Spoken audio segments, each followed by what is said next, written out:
May 13th, 1943. Tunisia. The final Axis stronghold in North Africa collapsed as General Jürgen von Arnim surrendered along with approximately 250,000 German and Italian troops. The Afrika Korps, once Rommel's instrument of terror that had driven the British back to the gates of Cairo, ceased to exist. For the first time since the war began, the Allies had completely cleared the Axis from an entire theater of operations. In Berlin, the implications were clear and terrifying. Churchill and Roosevelt now controlled the entire southern Mediterranean coastline.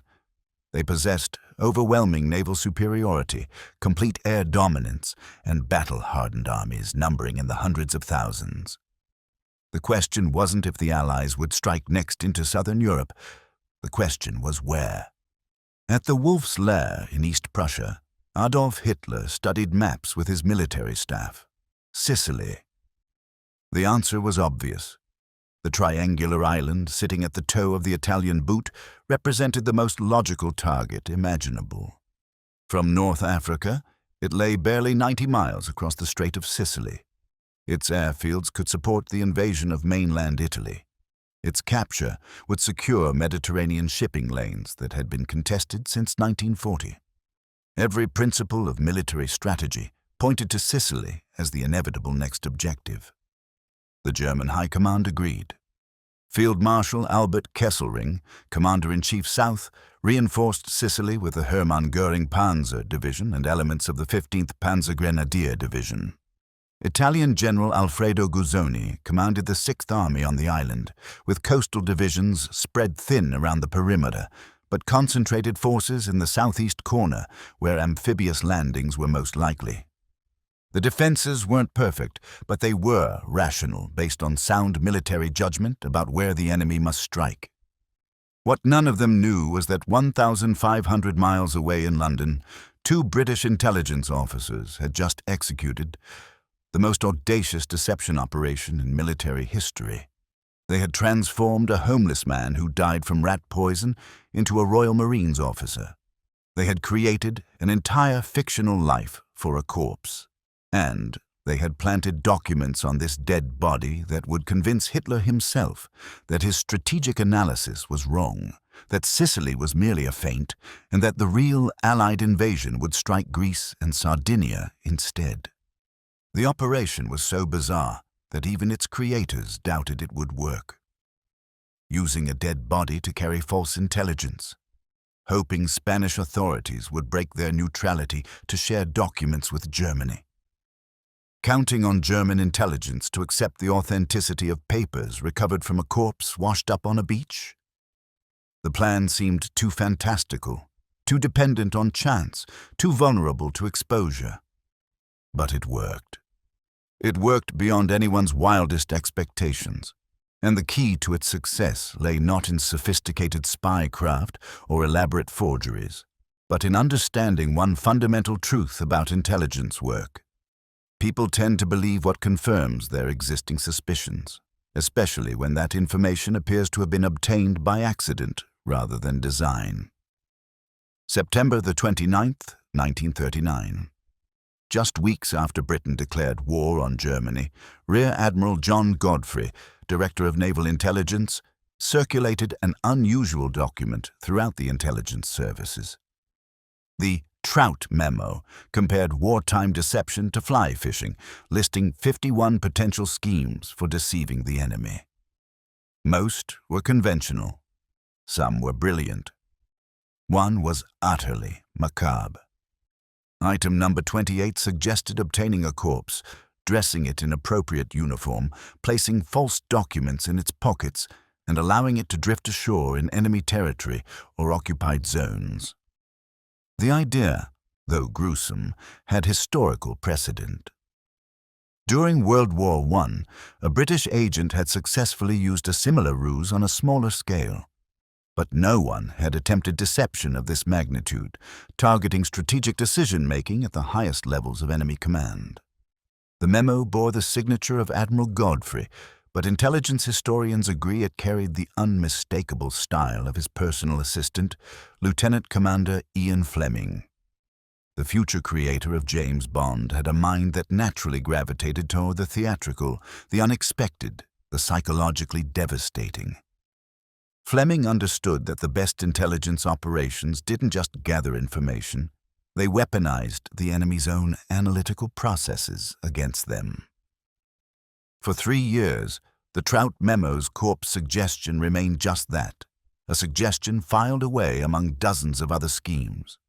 But by early 1943, circumstances had changed. The Allies were planning Operation Husky, the invasion of Sicily. The operation would involve 160,000 troops, 3,000 ships, and 4,000 aircraft.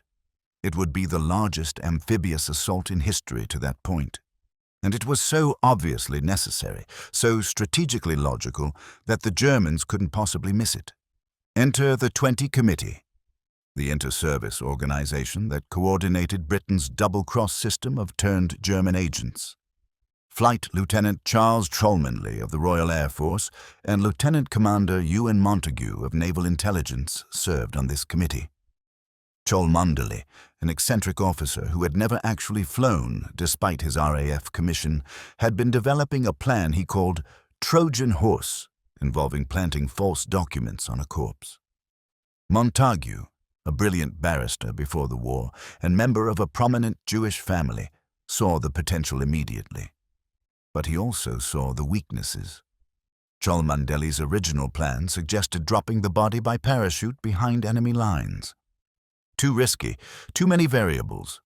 What if the parachute failed to deploy properly? What if the body was too obviously dead before the supposed crash? What if German pathologists performed a detailed autopsy? Together, they refined the concept. The body would be placed in water off the coast of neutral Spain, an area known to be crawling with German intelligence agents. It would appear to be the victim of an aircraft accident over the sea, carrying sensitive documents from Allied headquarters in North Africa. The Spanish authorities, while officially neutral, maintained close ties with Nazi Germany.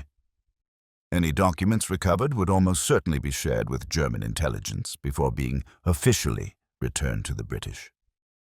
On February 4, 1943, Cholmondeley and Montague submitted their revised plan to the 20 Committee. They code-named it Operation Mincemeat. The name came from a centrally held list of available operation names. It was the second time mincemeat had been used. The first had been for a mine-laying operation in 1941, but this operation would make the name infamous. Finding a suitable corpse proved more difficult than anyone anticipated. The body needed to meet specific criteria. It had to be a young adult male, reasonably fit, with no obvious signs of disease or injury that would contradict death from drowning or exposure. It needed to be unclaimed, with no relatives who would ask difficult questions. And, crucially, the cause of death had to be something that wouldn't be obviously inconsistent with immersion in seawater if Spanish or German doctors performed an autopsy. Ian Montague consulted with Bentley Purchase, the coroner for the Northern District of London. Purchase had a magnificently appropriate name for someone in his profession, and he understood the delicate nature of the request without being told the specific purpose. "I should think bodies are the only commodities not in short supply at the moment," Purchase told Montague. "But even with bodies all over the place, each one has to be accounted for." The war had indeed created no shortage of corpses. The Luftwaffe's bombing campaigns, industrial accidents, disease, suicide, London's mortuaries saw a steady stream of dead. But most had families, required inquests, or had died in ways that would be forensically inconsistent with the cover story. Purchase promised to watch for a suitable candidate, someone who had died alone, unmissed, unclaimed. On January 28, 1943, Purchase contacted Montague with news. A body had been found 2 days earlier in an abandoned warehouse near King's Cross Station. The man had died from ingesting rat poison containing phosphorus. Whether the ingestion was suicide or simply the desperate act of a starving man eating bread crusts that happened to be laced with poison remains uncertain.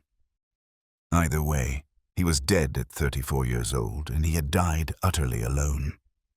His name was Glyndwr Michael, and his life had been a cascade of tragedies. Born on January 4, 1909, in Abwehr in South Wales, Michael had worked intermittently as a gardener and labourer. When he was 15, his father Thomas, a coal miner, committed suicide. His mother died in 1940, leaving him alone and increasingly destitute. With no family, no steady employment, and suffering from what would now be recognized as severe depression, Michael drifted to London, where he joined the ranks of homeless men living rough in the capital. The rat poison he ingested was a paste spread on bread crusts to attract vermin. Based on accounts from St. Pancras Hospital, Michael was found on January 26th and took approximately 2 days to die, suggesting he was able to communicate with hospital staff about what he had eaten. The phosphorus in the poison damaged his liver gradually, rather than killing him instantly, allowing him to linger before dying on January 28th at St. Pancras Hospital. Bentley Purchase explained the forensic advantages to Montague. The phosphorus had damaged the liver, but it hadn't left obvious external signs that would be immediately apparent. The small amount remaining in the system wouldn't necessarily be detected in a cursory autopsy, particularly if the examining physician wasn't specifically looking for it. More importantly, fluid in the lungs from the liver damage could be mistaken for seawater aspiration. A body that had genuinely drowned would show similar pathological signs to a pathologist not conducting an intensive examination. Michael's corpse was transferred to the Hackney mortuary, where it was placed in cold storage. For 3 months, the body of a homeless Welshman who had died unmourned and unloved was carefully preserved, waiting to be transformed into Major William Martin of the Royal Marines, carrying secrets that would reshape the war. The success of Operation Mincemeat didn't depend on the corpse itself, but on the details that would transform it into a person. German intelligence officers were trained to be suspicious. They would scrutinize every aspect of the supposed Major Martin. The documents in his briefcase had to be convincing, but more than that, Martin himself had to be believable as a real human being who had lived a real life. Ewan Montague and Charles Cholmondeley became biographers for a man who never existed. They created what intelligence officers call pocket litter, the accumulated debris of daily life that every person carries. Theatre ticket stubs, a receipt for an engagement ring dated April 19, 1943, from a London jeweller, £53, 10 shillings, 6 pence. A stern letter from Lloyd's Bank dated April 14th regarding an overdraft of £79, 19 shillings, 2 pence. Hotel bills, a receipt for a new shirt, keys, stamps, matches, cigarette stubs.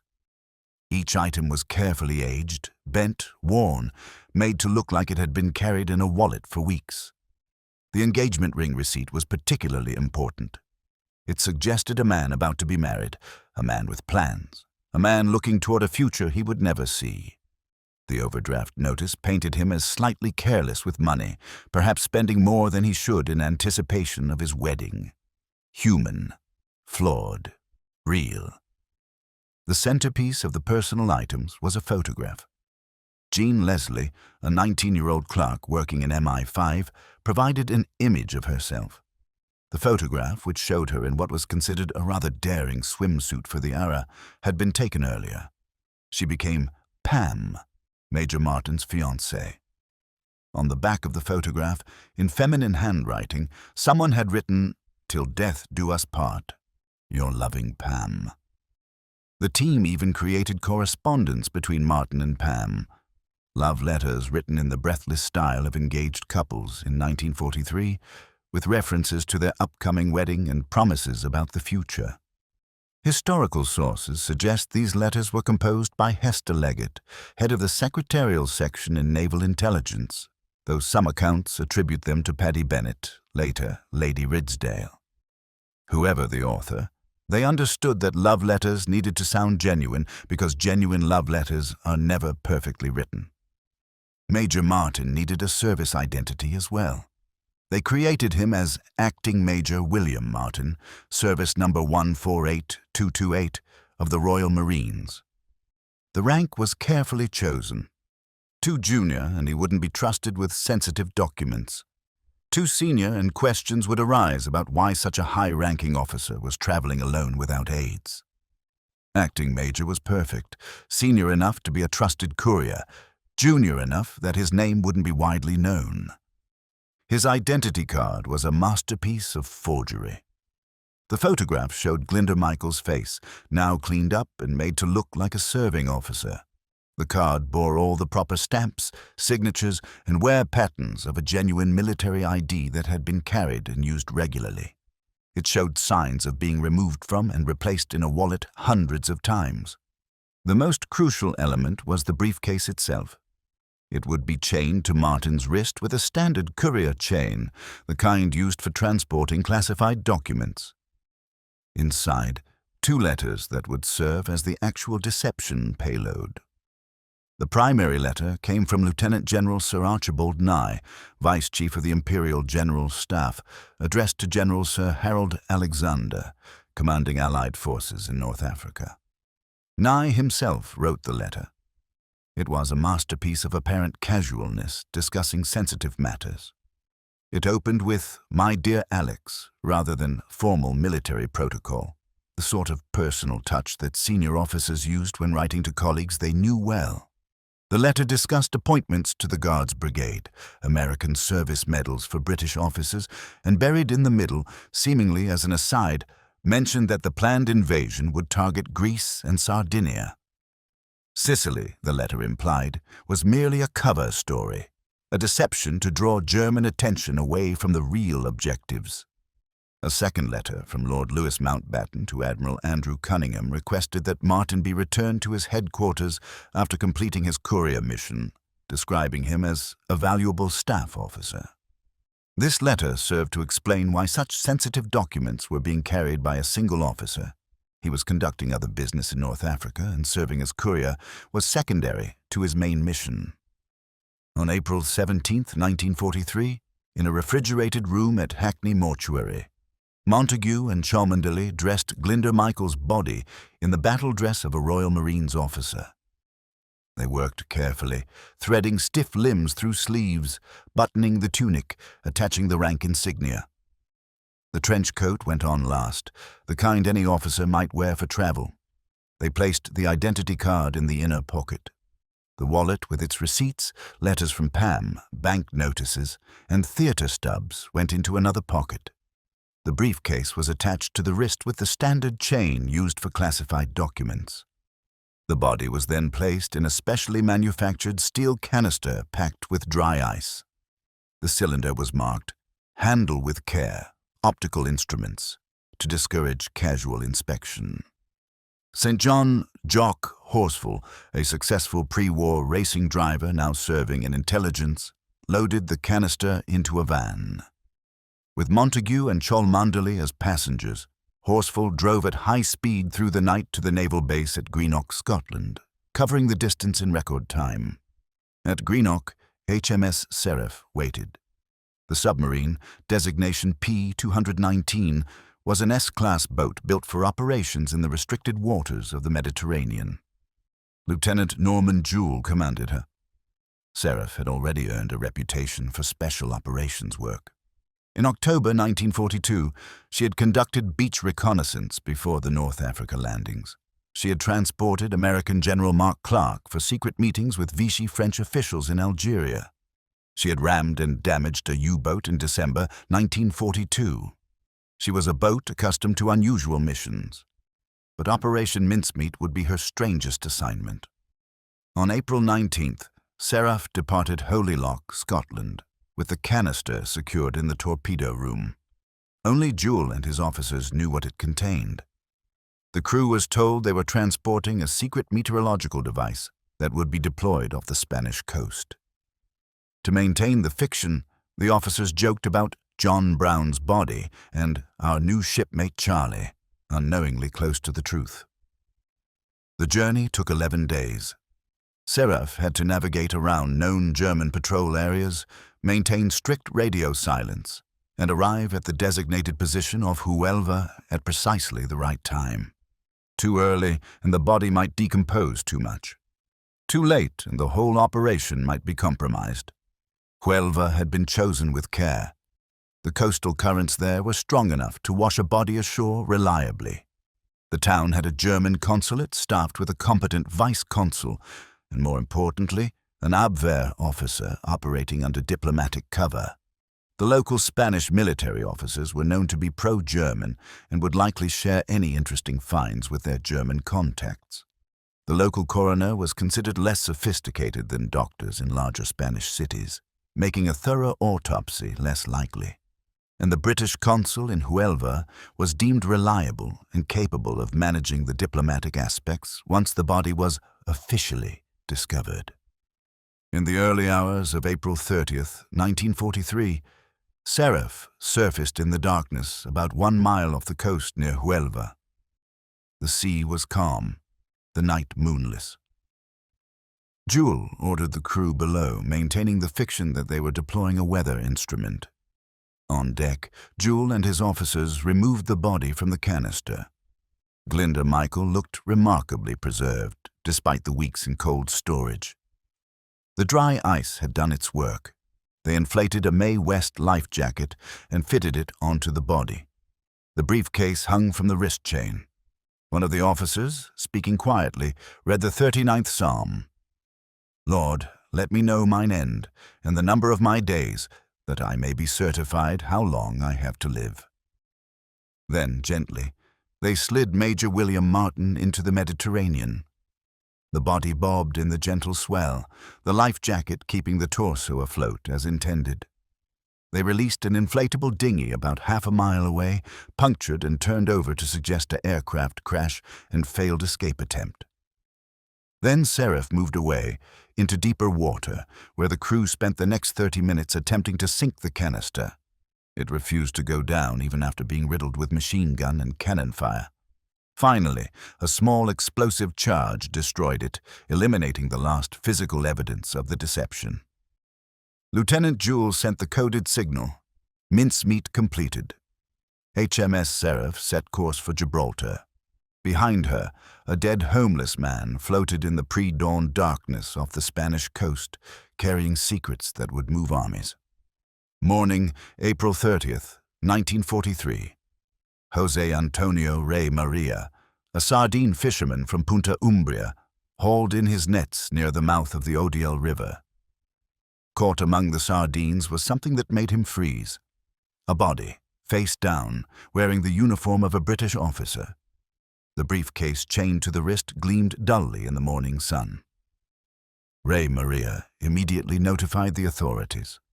Within hours, Spanish naval officers and local police had taken possession of the body. They transported it to Huelva, where it was examined by the local coroner. The initial assessment seemed straightforward. A British officer who had died in an aircraft accident at sea, probably several days earlier, based on the condition of the body. The cause of death appeared to be drowning and exposure. The papers in his pockets identified him as Acting Major William Martin. Royal Marines, Service number 148228. What should have happened next, according to Spanish neutrality, was immediate notification of the British consul and return of the body with all documents intact. But neutral Spain in 1943 was anything but truly neutral. Francisco Franco's government owed massive debts to Nazi Germany, which had supported the nationalist side during the Spanish Civil War.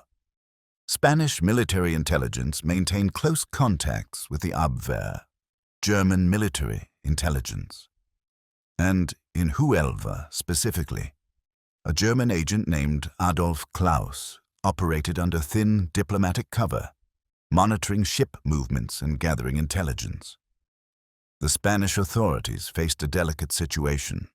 Return everything immediately to the British, and they risked German anger at a missed intelligence opportunity. openly give the documents to the Germans, and they violated their neutrality in ways that might provoke British reprisals. So they chose the middle path, a fiction that fooled no one but maintained appearances. The briefcase and its contents were turned over to Spanish naval headquarters. There, officers used thin steel rods to carefully roll out the letters without breaking the wax seals or damaging the envelopes. The technique was clever, but not perfect. The letters were photographed. Copies were made. Then everything was carefully resealed and, officially, returned to the British consul, who received them on May 1st with polite Spanish apologies about the tragic accident. But before the official return, copies of the photographed documents had already reached Adolf Klaus. Within 24 hours, they were on their way to Abwehr headquarters in Berlin, via special courier. The Germans understood the intelligence coup they had achieved. These weren't documents deliberately passed through a double agent whose loyalty might be suspect. These weren't intercepts that could be disinformation. These were papers accidentally recovered from a dead body, letters that the British clearly never intended the Germans to see. In London, the British nervously watched for signs the operation had worked. The letters returned from Spain showed microscopic evidence of tampering. Under magnification, experts could see where the seals had been slightly disturbed, where the papers had been rolled. But would the Germans believe the documents were genuine? Or would they see through the entire elaborate ruse? The answer came through ultra-intercepts. At Bletchley Park, codebreakers monitoring German communications began picking up extraordinary signals. On May 12th, they intercepted a message from General Alfred Jodl, chief of the operations staff of the German armed forces. Jodl reported that documents recovered from a British courier killed in an aircraft accident revealed Allied plans for major operations in the eastern and western Mediterranean, Greece and Sardinia. Ewan Montagu immediately sent a coded telegram to Winston Churchill, then in the United States. Mincemeat swallowed rod, line and sinker by the right people, and from the best information they look like acting on it. The Germans hadn't just believed the deception, they had swallowed it completely. May the 14th, 1943. The Berghof, Hitler's mountain retreat in Bavaria. Grand Turn. Admiral Karl Dönitz arrived for a conference with the Führer. Dönitz had just returned from meetings with Mussolini in Italy, and the discussion would cover the deteriorating situation in the Mediterranean following the North African collapse. But Hitler's mind was already made up about one crucial matter. The documents recovered from the British courier off Spain had confirmed his strategic intuitions. Based on intercepted German communications decrypted at Bletchley Park, Hitler declared that Sicily was a feint, a deception designed to draw German forces away from the real objectives, Greece and Sardinia. Ultra-intercepts later revealed the substance of Hitler's strategic assessment communicated to Dönitz and the High Command. Sicily was not the next landing. Greece and Sardinia must be reinforced immediately and in strength. The reasoning apparent in German communications seemed impeccable. The letters described Sicily as cover for operations elsewhere. They discussed command arrangements for Greece. They mentioned Sardinia as a primary target. And, critically, these weren't operational orders that might be planted for German eyes. They were personal letters between senior officers, written in a casual tone that suggested authenticity. The troop movements that followed were everything the mincemeat planners could have hoped for. Hitler ordered the 1st Panzer Division moved from France to Greece. 2 Panzer divisions were pulled from the Eastern Front and sent to Greece, weakening German strength in the Kursk salient just before the massive tank battle there. 7 infantry divisions were transferred from Italy to Greece. An additional 10 infantry divisions were sent from Italy to the Balkans. Field Marshal Erwin Rommel, the Desert Fox himself, was dispatched to Greece to assume overall command. German naval forces in Sicily, including our boats, minesweepers and mine layers, were transferred to Greek waters where they laid 3 additional minefields along the coast. Luftwaffe squadrons were shifted from Sicily to Sardinia and Greece. Coastal defenses in both locations were massively reinforced with artillery, troops, and supplies that otherwise would have been available for Sicily's defense. The German forces on Sardinia doubled from 5,000 to 10,000 troops. Greece received 3 Panzer divisions that had been desperately needed elsewhere.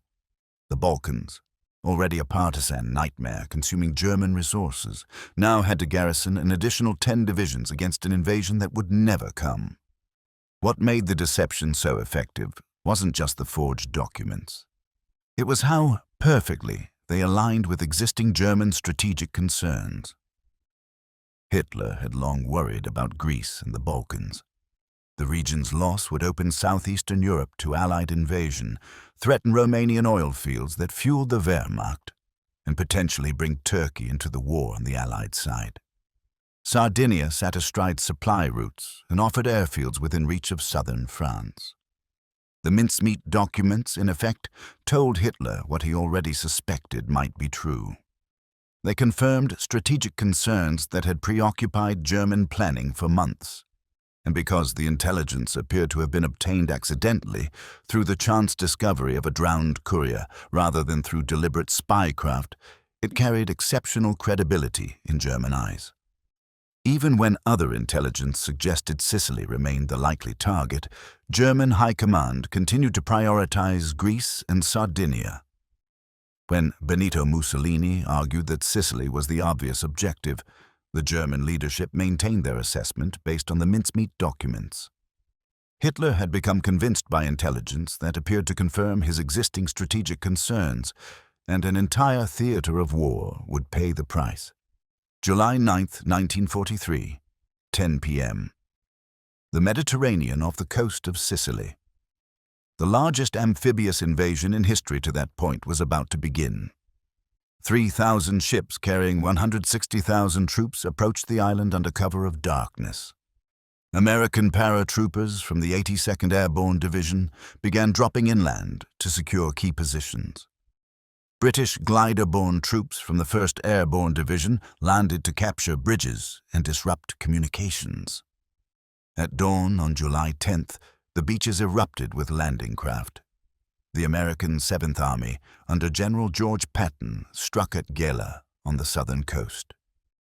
The British 8th Army, under General Bernard Montgomery, landed near Syracuse on the southeastern corner.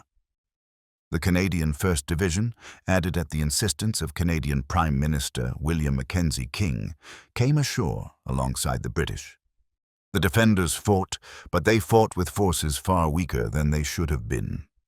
The Hermann Göring Panzer Division counterattacked fiercely at Gela, nearly pushing the Americans back into the sea before naval gunfire and determined resistance broke up the assault. But this was one of only 2 German divisions on the entire island. The 15th Panzer Grenadier Division was split between western and eastern Sicily, its strength dissipated. The 1st Parachute Division began arriving only on July 18th, far too late to effect the initial landings. The Italian coastal divisions, demoralized and poorly equipped, surrendered in droves. Italian field divisions put up sporadic resistance but lacked the will to fight seriously.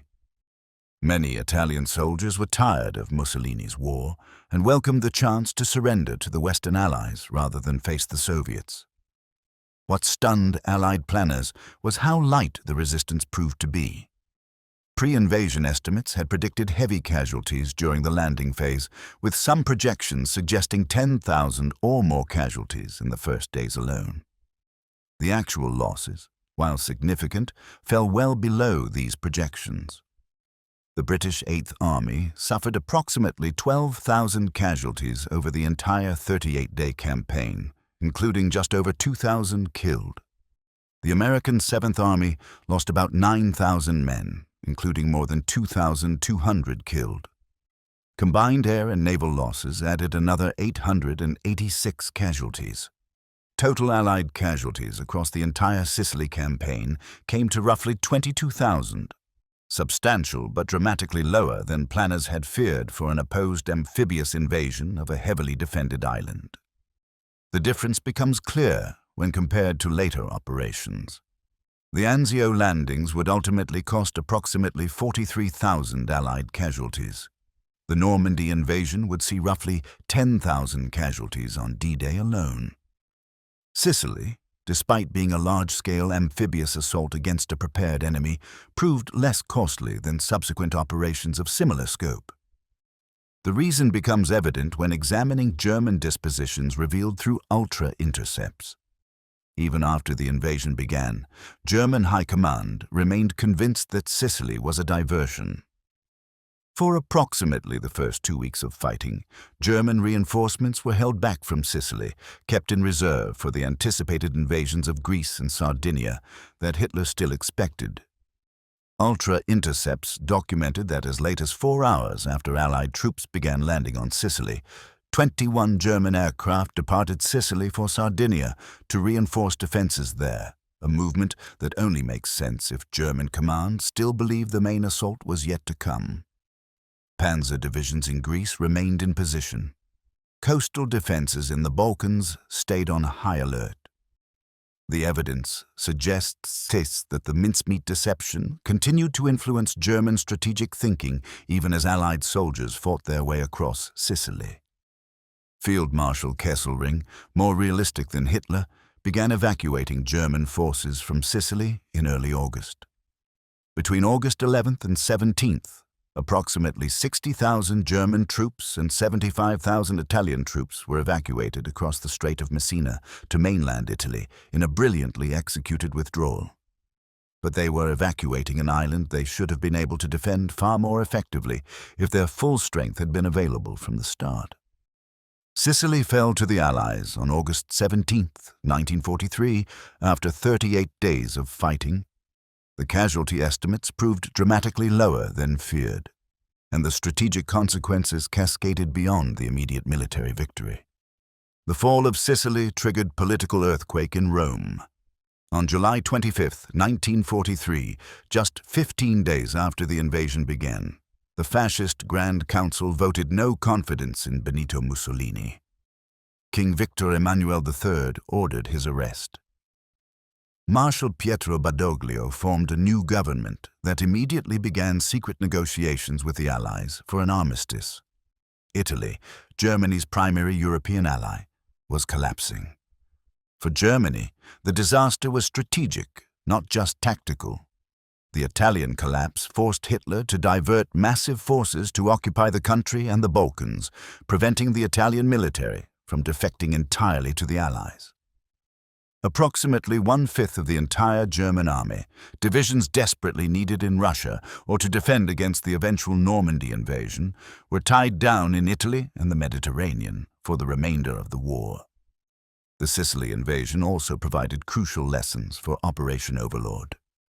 Allied planners learned about coordinating massive amphibious operations, managing the naval logistics of transporting entire armies, and synchronizing airborne and seaborne assaults. The mistakes made in Sicily, gliders released too far from shore, paratroopers scattered across dozens of miles, naval gunfire coordination problems, were studied and solutions developed. Normandy's success owed a debt to Sicily's learning curve, but the strategic deception aspect remained classified for years. Even after the war ended, the true story of Operation Mincemeat stayed secret.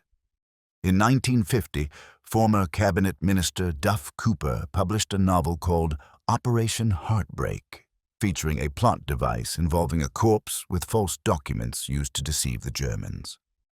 British security services decided the best response was to publish the real story, but in controlled form.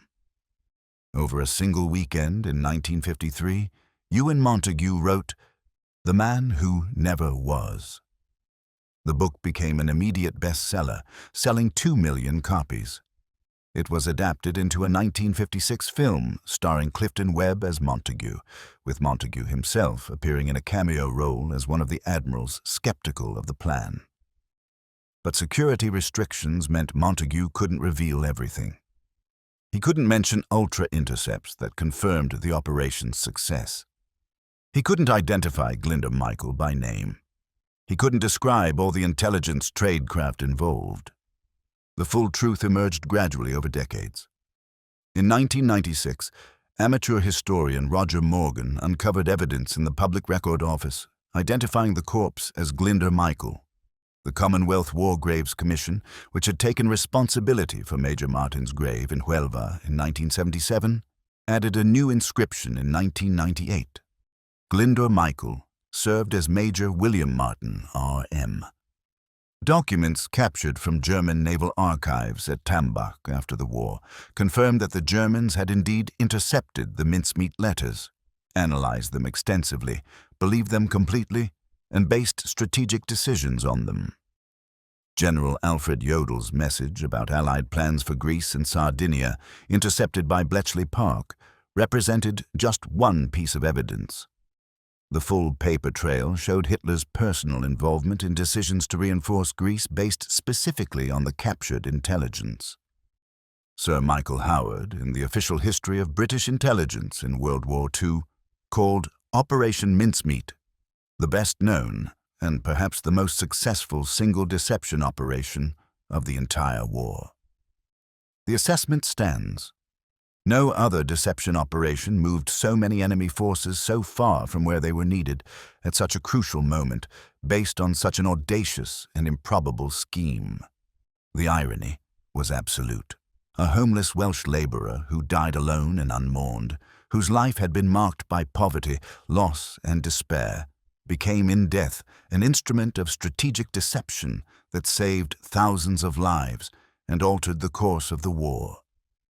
Glyndŵr Michael's grave in Huelva bears both his real name and his fictional identity, a unique monument to an extraordinary truth.